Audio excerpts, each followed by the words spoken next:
Well, with Earth Day coming up in just a few days, we figured it'd be the perfect time to talk about some local opportunities for you and your family to enjoy the natural world. So joining me today is Shannon Hughes from the Metroparks. Shannon, how are you? I'm great. Thank you for having me today. Hey, my pleasure. Thanks for coming in. So let's kind of get started with what kind of events and plans do you guys have for Earth Day to really kick things off right? So we're really excited. So at Metroparks, we are really honoring the legacy of Earth Day. And the legacy really for us is service. And so Earth Day started in 1970. And the purpose for it was to really rally around the environmental challenges of the time. So you had the gasoline crisis, you had all of these environmental concerns that were really brought to light through Rachel Carson's landmark book, Silent Springs. And so this was a rallying point for everybody to kind of get behind the political movement, but also to give back to Earth. So it really started as a day to pick up litter, a day to go out and make sure that everybody was riding bikes and doing their part to really bring knowledge to the crisis that was going on at the time environmentally. Metroparks has been around for almost 100 years, and so we've always been kind of at the forefront of making sure that we respect, we take care of, restore, and conserve our natural resources. And to really honor our legacy, Sunday, we have lots of volunteer service projects that you can get involved in. We have a kiddo-specific service project, but we also have projects taking place at West Winds Metro Park, International, and Glass City Metro Park, as well as at Kyle Farms, which is not quite open yet. And so it's very exciting. Those are tomorrow from 1 to 3 p.m.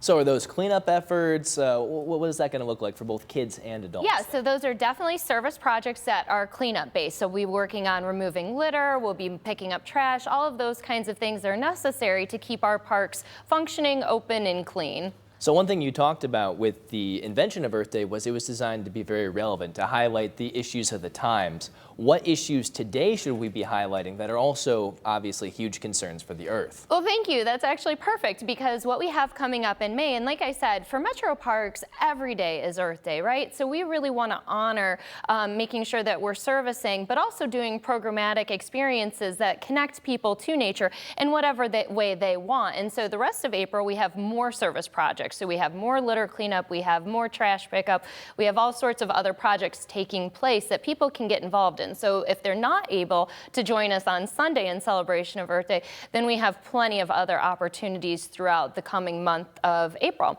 But for May, we have this wonderful series that we have partnered with Dana over, and it's called Sustaining Our World. And come May 2nd, we are actually going to be having Elizabeth Colbert, who is a Pulitzer Prize winning environmental journalist, and she's really going to be talking about those environmental issues that we're facing today.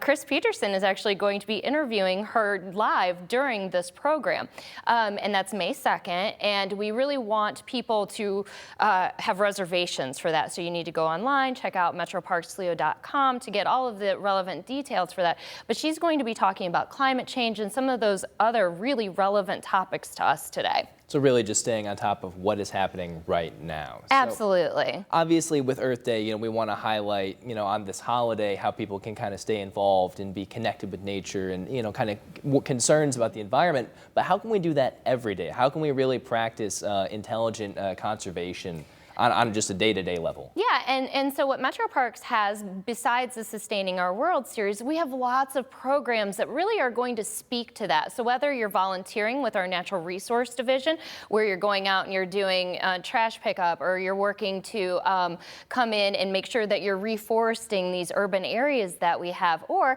if you really want to get your kiddo involved so you can grow them into the sustainability mindset, we have wonderful programs. So after May 2nd, on May 3rd, we have a Kids Night Drop-Off program, and that's from 5:30 to 10 p.m. Again, you've got to reserve a spot for it, but we're going to be working on birding because we know that migration season is coming up in May, and so we want to grow kiddos into these young birders who get excited about these environmental amazing activities we have going on. Not only that, we have our outdoor expo that's going to also be happening in May, and that's really people's first introduction to a lot of the programs we offer. We have nature walks. We have all sorts of kids connections camps that we'll be doing with our partner agencies. And our goal is to help kids grow up into the sustainable lifestyle. But there are tons of programs for adults as well. So it's really our mission is to connect people to nature, get them excited to experience it in whatever way they want. So whether it be an art of nature camp, whether it be birding, whether it be kayaking, stand-up paddleboarding, really we are so lucky in this region to have so many natural resources. And Metroparks really is mission driven to conserve and restore these natural resources for everybody, because parks are really common ground.